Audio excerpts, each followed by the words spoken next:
नमस्कार बांधवांनो, तर हे बघा, मुंबईमध्ये आल्यानंतर फक्त एकच दिवस खाण्याची समस्या आलेली होती आणि त्यानंतर आव्हान करण्यात आलं होतं की या ठिकाणी जेवणाची व्यवस्था नाही आहे.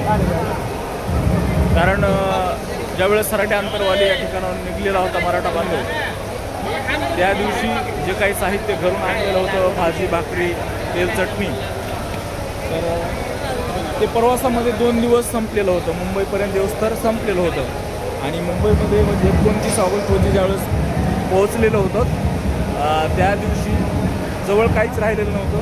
त्या दिवशी मात्र मुंबईमध्ये हॉटेल्स वगैरे व्यावसायिक देखील बंद होते आणि त्यामुळे खाण्याची मोठी समस्या निर्माण झाली होती, पिण्याच्या पाण्याची समस्या निर्माण झाली होती.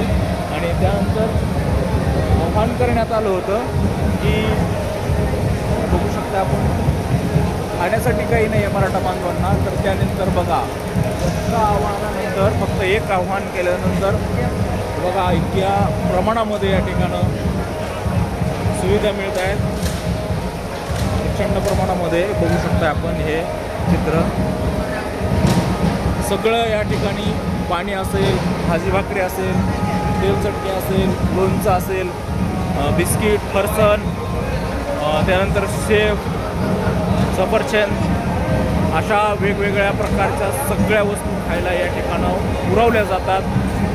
पोहे असतील, प्रचंड प्रमाणामध्ये या ठिकाणी खाण्यासाठी.